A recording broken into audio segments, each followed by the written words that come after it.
No meeting needs to be over 20 minutes. No collab. Yup. Hello, this is Miss Payne. Back again. Let's talk about collaboration. Yay! Okay, when creating a collaboration meeting, it's important to start off with some norms. Have your norms posted, but remember, you do not have to review them every time. We are adults, and think about do you go over your classroom rules every single day? No, you have them posted. You might have a little reminder, or you might address any individual problems privately. So go over them at most quarterly. Some norms that I recommend are to come prepared, assume good intentions. Everyone is there to do the best for their students, to be the best teacher, educator that they can be. Assume people have good intent. Be solution-oriented and problem solvers. Nobody wants to hear a complainer. Don't come in talking about, well, Johnny doesn't do this, Johnny doesn't do that. Let's talk about something that you can do. Hand in hand, there needs to be someone to lead or guide the meeting. So when someone gets off on a tangent or a complaint, that leader can remind us of, hey, we've got this time left, in a respectful manner. For example, once again, Mrs. Betty is still talking about Johnny for 5 minutes and all the things that she has tried. Well, in my mind, I'm thinking this is an individual problem, Miss Betty. Let's get back to what we're here for, because this meeting should not go over 20 minutes. If I am the recorder, I would say, Miss Betty, I appreciate you bringing that up. Perhaps we can talk about that after the meeting. We only have 15 minutes left, and we really want to get to these points. A reasonable person will understand, and the meeting will stay on track. Now, I recommend having clearly defined roles. And not only that, keep the roles consistent. Some people believe in rotating roles, like, hey, I'll be the note taker this time, or no, that already takes up time trying to figure out who's going to do what. Your first meeting, who wants to do this? Who wants to do that? Keep it consistent and keep people accountable. It's hard to be accountable when you are not growing in a position or when you're trying something new every single time. Are more motivated to come when they have something that they enjoy and they understand how to do efficiently and they've had practice with it. To help create clear, defined roles, at your first meeting, you can take a survey or just have a quick opening conversation that recognizes and has the teachers share their strengths or their needs. This can be a quick verbal conversation where a teacher can say, hey, I'm great at adding these activities. My strengths are exceptional learning. My strengths are working with ESOL students. I love creating lesson plans. See what everyone wants to do to contribute. Going back to the beginning of your collaboration meetings, a lot of schools and administrations are having SEL, social emotional learning time, but at the water cooler behind closed doors, the teachers say, we don't need this. If you need to talk to someone, we are adults. Talk to your pastor, your counselor, talk to your friend, go to a therapist, do whatever you need to release stress. So maybe consider not having a 10 to 20 to 30 minute SEL activity. If anything, do a formal check-in. What do you need from us? That's what you could say in the group. What do you need? Do you want to share anything? Or you can do a quick rose and thorn. What are the highlights or low points of your day, your week, this unit? Or just a quick, hey, how are you? That will suffice. And then you can move on.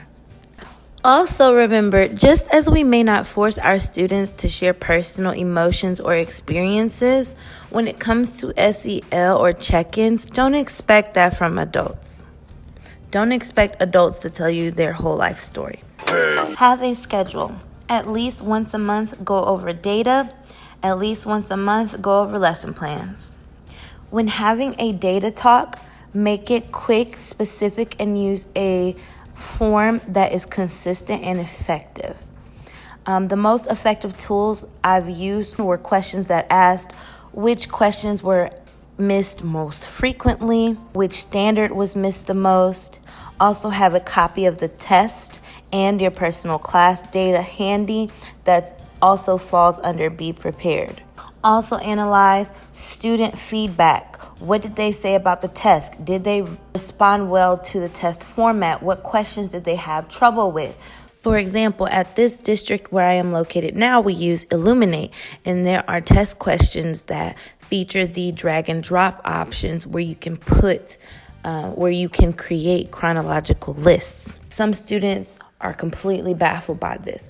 Don't reinvent the wheel. You can use the textbook. You can use Teachers Pay Teachers. It's not cheating. It's there for a reason. I recommend you guys get a school subscription.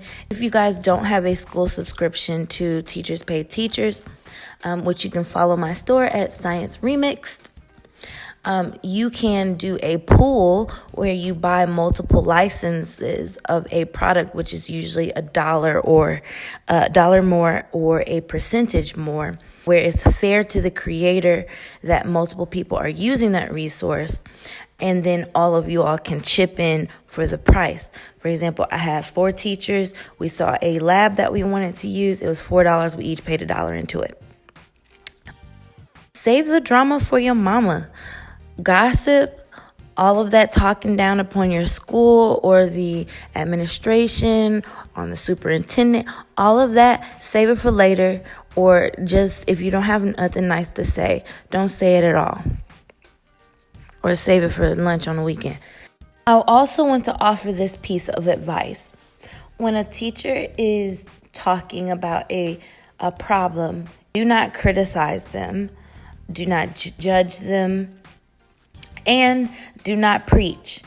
And preaching means offering advice when it was not asked for, when it wasn't solicited. At most, when someone's going through something, ask them, how can we help? They will say, I need advice. What suggestions do you have? But don't preach at them. Don't say, well, you should have did this, or I do this in my class, or no one asked you. So keep that in mind. Assume good intentions when someone is preaching, but at the same time, don't be that person. Lastly, do your best to end on a good note. Share a praise report. Have something concrete at the end of your meeting that everyone can take away, whether that be someone shared a new tool, or you have an effective remediation plan, or everyone shared something positive for that day.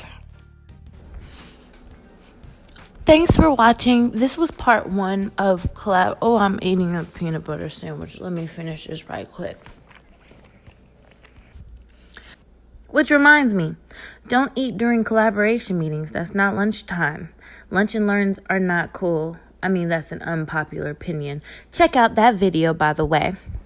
And on this one, leave comments, subscribe, leave suggestions of other things that you do during your collaboration meetings.